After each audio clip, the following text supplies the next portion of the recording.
Lockdown के बीच राहुल गांधी ने जिस तरीके से मजदूरों श्रमिकों से बात की और खासकर उन्होंने इस तबके को लेकर केंद्र की मोदी सरकार पर जमकर आरोप प्रत्यारोप किए, अब राहुल गांधी की लोगों ने खिंचाई करना शुरू कर दिया है। सुनिए एक ऐसे ही शख्स जिन्होंने राहुल गांधी के लिए ऐसी बातें कही कि खुद सुनकर राहुल गांधी का भी राजनीति से मोह भंग हो जाएगा। नमस्कार। 3 दिन पहले राहुल जी आपका इंटरव्यू देखा, उसी दिन मन हुआ था कि आपसे बात की जाए, लेकिन फुर्सत नहीं मिली, तो आज मैं आपसे कुछ बात करना चाहता हूं।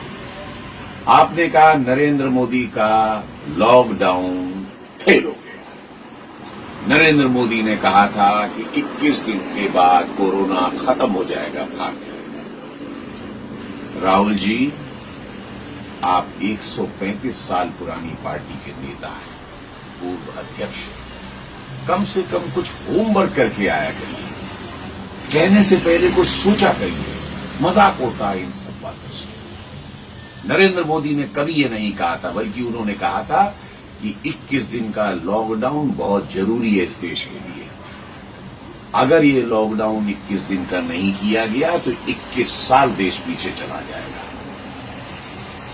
जान है तो जहान है, लेकिन उसकी जगह आप गलत बात करके बरगलाना चाहते हो पूरे देश को। दूसरी चीज, आपके भी तो सारे मुख्यमंत्री थे। पंजाब की कैप्टन अमरिंदर सिंह हैं, गहलोत जी हैं, या बघेल साहब हैं, या महाराष्ट्र में आपकी जो गठबंधन की सरकार चल रही है, उन्होंने हर बार ये कहा कि नहीं, हमें तो लॉकडाउन को बढ़ाना है। क्यों नहीं टोका आपने? क्यों नहीं किया ऐसा? क्योंकि आपको सिर्फ कोसना आता है, जिम्मेदारी से भागना आता है। आप तो जिम्मेदारी से ये भी भाग रहे हैं कि महाराष्ट्र में आप कहना चाहते हैं कि वहां पर जो मौतें हो रही हैं, वहां जो कोरोना बढ़ रहा है, उसमें आप कुछ कर नहीं सकते। बहुत अच्छे, 9 मिनिस्टर हैं कांग्रेस के वहां पर, 9। इसके बाद आप कहना चाहते हैं कि हमारा कुछ वहां चलता नहीं। अगर आपकी बात नहीं मानी जाती और आपकी तरीके से नहीं निपटा जा रहा है जिस तरह से आप चाहते हैं, तो क्यों नहीं वापस ले लेते समर्थन? आपकी राजीव गांधी की राजीव गांधी ने समर्थन वापस ले लिया था चंद्रशेखर के, केवल इस बात पर कि 2 पुलिस वाले उनके आपके घर के बाहर देखे गए थे।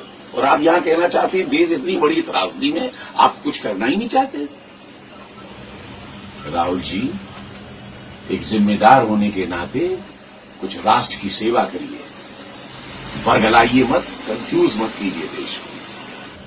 4,800 लोग केवल इस देश के अंदर अभी तक खत्म हुए और 1,65,000 लोग बीमार हुए। इसको आप लॉकडाउन का कंट्रोल नहीं कहेंगे तो क्या कहेंगे? अगर लॉकडाउन नहीं होता तो क्या ये स्थिति रह पाती? लाशों पर चल रहे होते हम। लेकिन नहीं, आपको राजनीति करनी है, सॉल्यूशन नहीं देना है। मजदूर भाग रहे थे आपके महाराष्ट्र से, मजदूर भागे पंजाब से, मजदूर भागे राजस्थान से, मजदूर भागे दिल्ली से।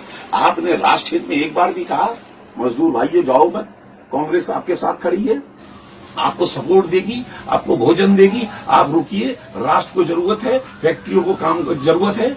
कल को आर्थिक स्थिति खराब होगी देश की, कौन जिम्मेदार होगा? आपने एक बार भी कहा होता तो कम से कम समझ में आता कि आप राष्ट्र की चिंता करते हैं। राहुल जी, देश बड़ा होता है, राजनीति तो बाद में भी कर ली जाती है। और मैं आपके पूरे परिवार की बहुत इज्जत करता हूं राहुल जी। इंदिरा गांधी जी का मैं बहुत बड़ा प्रशंसक हूं, आपके पिताजी राजीव गांधी का बहुत बड़ा प्रशंसक, नरसिंह राव जी का बहुत बड़ा प्रशंसक, खानदानी कांग्रेसी। लेकिन आज भी मैं बीजेपी का वर्कर नहीं हूं, न ही उनका कोई मेंबर हूं। लेकिन इसके बावजूद भी राष्ट्र की बात आती है तो नरेंद्र मोदी को मैं वोट देता हूं, छाती ठोक के देता हूं और दूंगा जिस दिन तक वो राष्ट्र हित में काम करेंगे। क्या दिया आपने? सन 2014 में जो आप नरेंद्र मोदी से उम्मीद रख रहे हैं कि 7,500 आप हर एक के खाते में डालिए, 10,000 एक मुश्त डालिए, कैसे डाले? आज आपको समझ में आया? 35 करोड़ जो जनधन अकाउंट खोले, उसी की बदौलत तो आज उम्मीद कर पा रहे हैं कि नरेंद्र मोदी से कह पा रहे हैं कि आप डालो। उस समय आप मजाक उड़ाते थे, क्या ये अकाउंट खोल दिए? सरकार फिर भी कर रही है।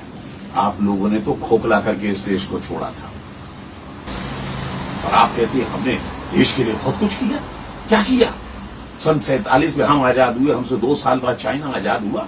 आज हमसे 5 गुनी उसकी जो अर्थव्यवस्था है। 15 साल वो हमसे कम पहले से मेट्रो बुलेट ट्रेन बना के ले गया। 25 साल वो हमसे आगे है और आप हमसे कहते हैं हम पाकिस्तान से आगे, हम नेपाल से आगे, हम इससे आगे। क्या किया आपने?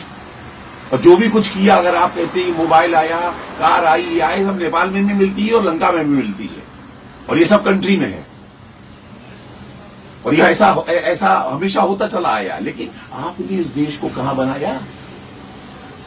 मत करिए इस तरह से क्रिटिसाइज, सकारात्मक राजनीति करिए।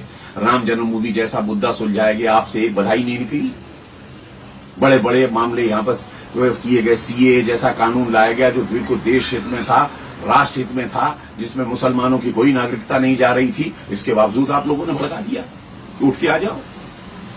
और सबसे ज्यादा तो हद आपने तब कर दी जब जम्मू कश्मीर, जो कि आपके खुद जवाहरलाल नेहरू का ये था कि ये धारा जो है टेम्परेरी धीरे धीरे खत्म हो जाएगी, जिस 370 और 35A को जिस वक्त यहां पर लागू किया गया, वो भी संवैधानिक रूप से लोकसभा राज्यसभा से पास करा के उसको भी आपने असंवैधानिक कह दिया।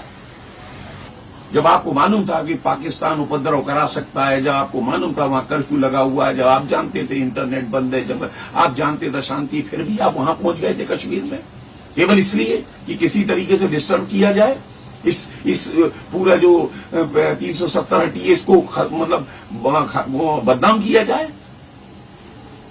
आप क्यों नहीं जाते? अब खुला माहौल है, जाइए ना। लेकिन आप नहीं जाएंगे क्योंकि आपको केवल राजनीति रोटियां सेकनी है। देश जाए गर्त में, देश जाए भाड़ में। नरेंद्र मोदी हारना चाहिए, नरेंद्र मोदी खराब होना चाहिए, नरेंद्र मोदी को जाना चाहिए। लेकिन उखाड़ नहीं पाओगे उस आदमी का, नरेंद्र मोदी का ये बाल नहीं उखाड़ पाओगे। इस तरह से सारा देश समझ चुका है। वीडियो आपको अच्छी लगी है तो लाइक जरूर कीजिए, और अगर आप इस वीडियो को फेसबुक पर देख रहे हैं तो फेसबुक के पेज को लाइक कीजिए, और अगर आप यूट्यूब पर देख रहे हैं तो हमारे चैनल न्यूज़ टाइम्स 24 को सब्सक्राइब करना मत भूलिए।